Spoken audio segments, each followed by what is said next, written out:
Hello,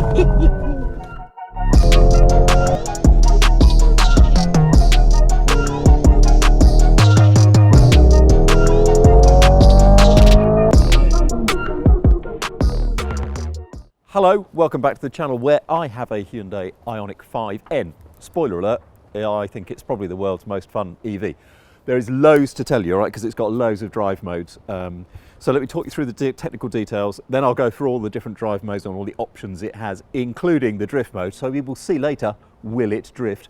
And also, what it is like to drive on a circuit, because it is so much fun. First then to the technical makeup of the Ioniq 5, which will cost £65,000 in the UK when it goes on sale early next year. Now we'll pop up some of these technical details on the screen as we go through as well. The N team take the standard Ioniq 5, but on the line it hasn't had an additional 42 spot welds added and an extra 2.1 metres of adhesive on the body to stiffen it. That cladding on the outside makes it a little wider and longer than usual, and the 5N wears 275/35 21-inch Pirelli P0s, and it has 400mm front brake discs. The steering ratio is faster, and where the column mounts to the body has been stiffened, and so too stiffened are the battery and motor mounts. The battery is 84 kilowatt hours, which runs at 800 volts, which they say can charge at up to 350 kilowatts, but it occupies the same space as the 77 kilowatt hour battery in the regular Ioniq 5.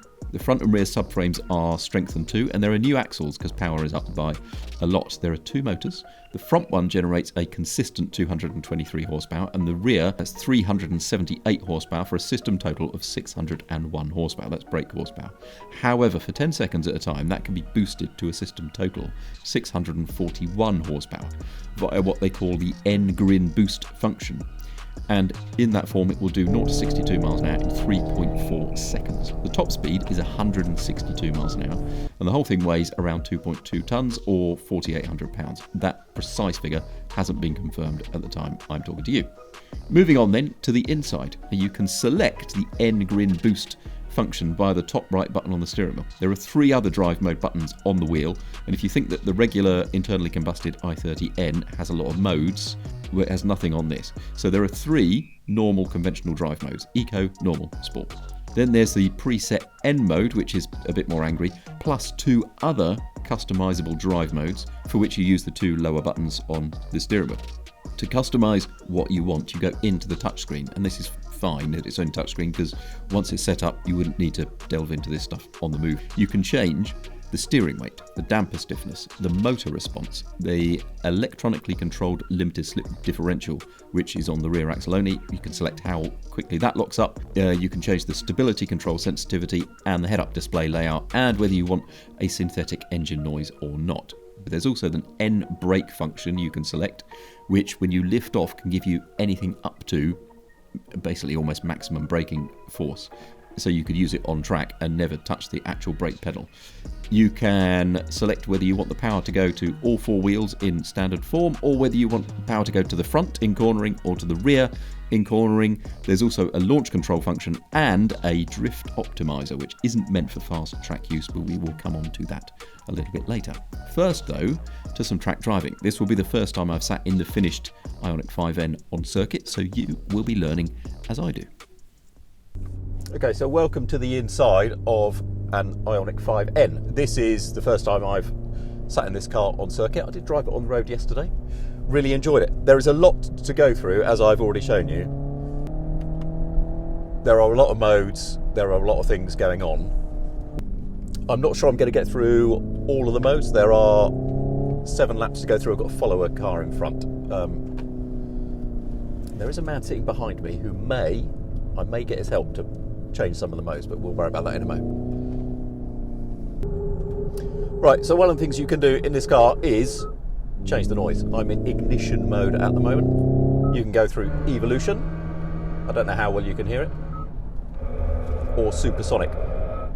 Personally, quite a big fan of the ignition noise. What I've done is I've put it into one of the custom modes, and then I can mess around with these controls a little bit as we go. But immediately I can tell you I've got pretty much everything turned up. So I've got the motor, let's put the motor in Sport Plus. I've got the steering in Sport Plus, which is heaviest, the suspension in Sport Plus, which is the firmest, the ELSD. I quite like that crackle on the overrun, that's pretty cool.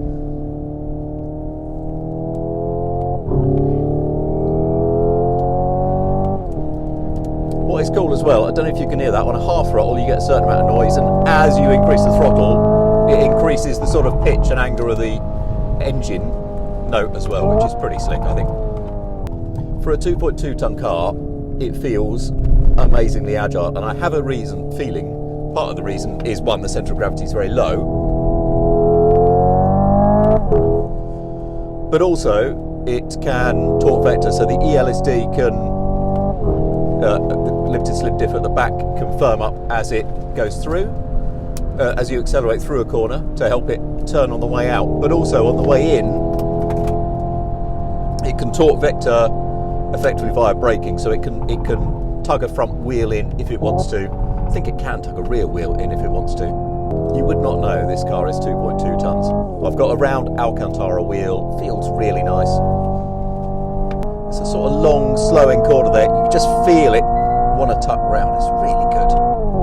It's really good.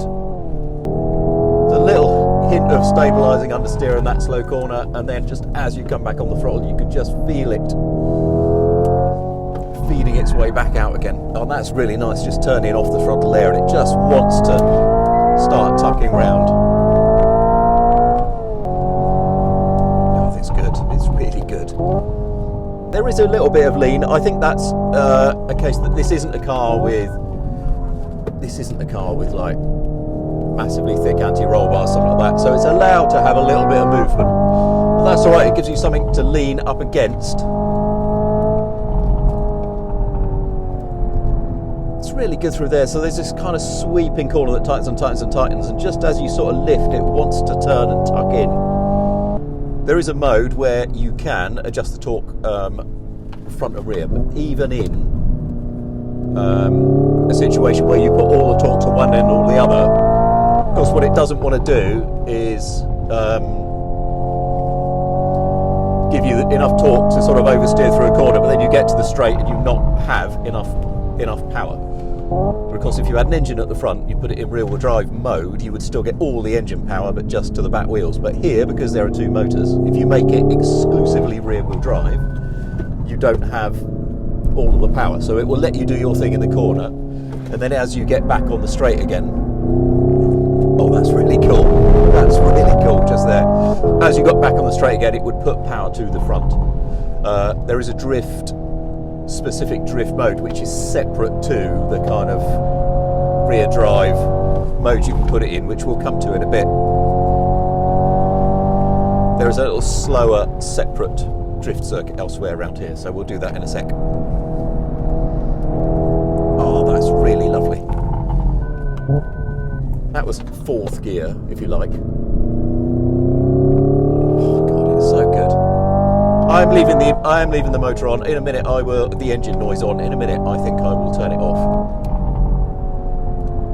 But I don't know, it's just, of course it is slower. Of course it's slower if you put fake gear shifts in, because it limits power at low revs. It changes the engine braking dynamic as well. So if you're at 5,000 RPM, you get more regen than you do if you're in a lower RPM and a higher gear, but it just brings more interaction in.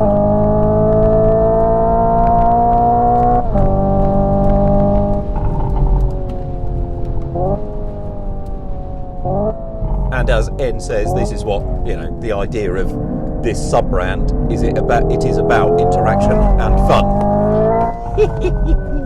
rather than, that is so good. That is so good. This car is fucking fantastic.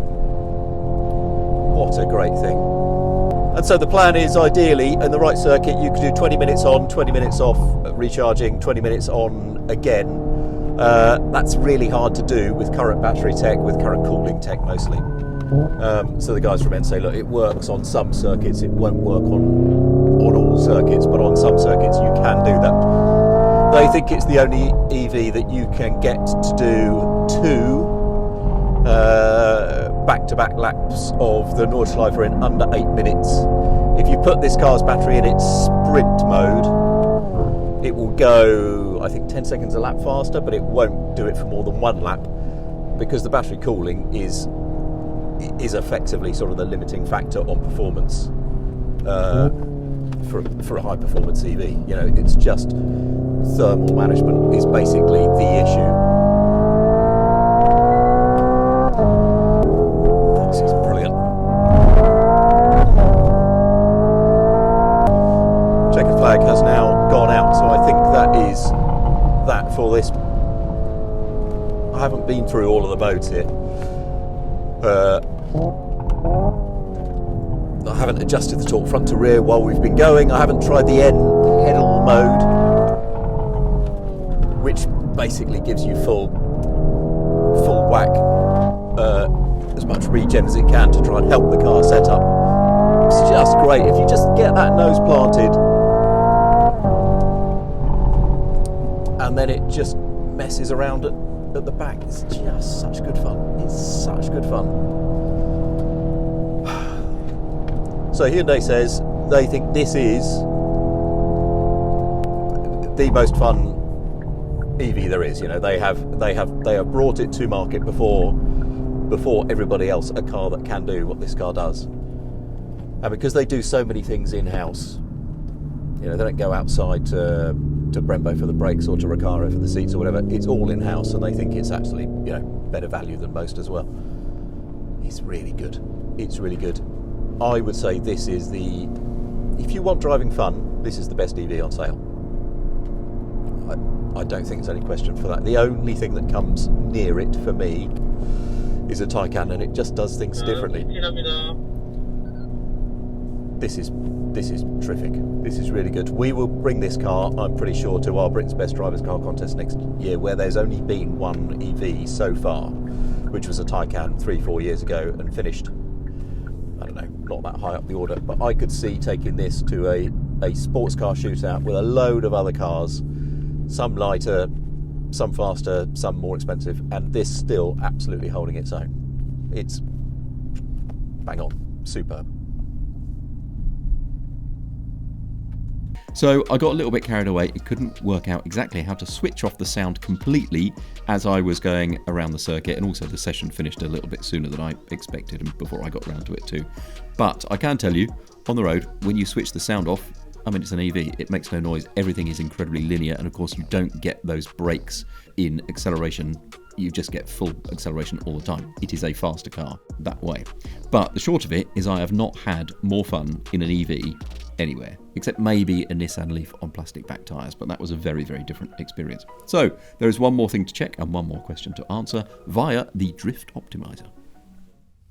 Will it drift? Well, it will. You can put it in rear-wheel drive mode if you want to. It'll move around on track. You've seen how it moves around on a circuit. But they tell me that an EV is really hard to get into a drift, and it feels like a mid-engined car, and then control it as well.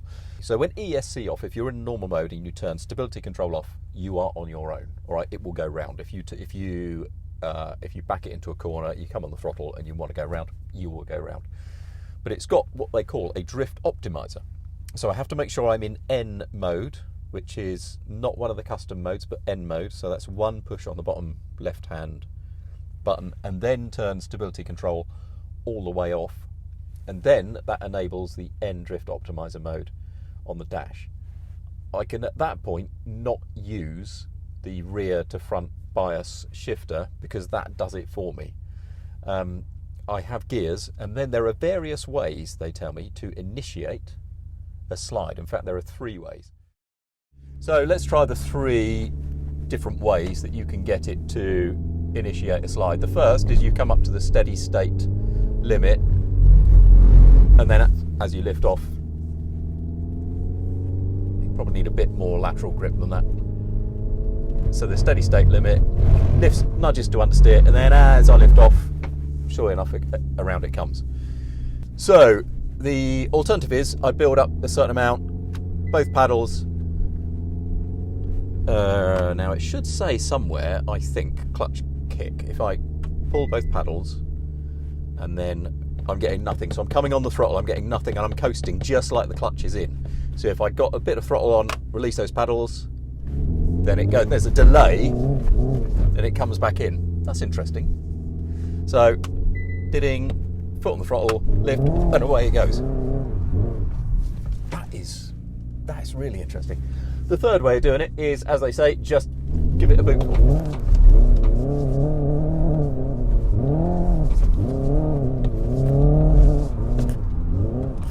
And it does. It's got so much power that it can really bump through that really, really quickly, really easily. I mean, that's the easiest way in a low mu condition, I think, is just to come round, give it everything. It doesn't really push on into understeer very much if you do that. The thing about it, though, is it's got really quick throttle response. What it could do with almost is a slightly softer on and off throttle response in this mode, because it's so easy to send it around. And the weight distribution is low and central. It's so rapid. Will it drift? I mean, it will. I mean, yeah, absolutely. But it's very, very hard to do. Even with this drift optimizer. It's so easy to give it too much. Anyway, thank you for joining me in what is one of the most entertaining cars. I'm not giving it too much already. In one of the most entertaining cars I've driven for quite some time.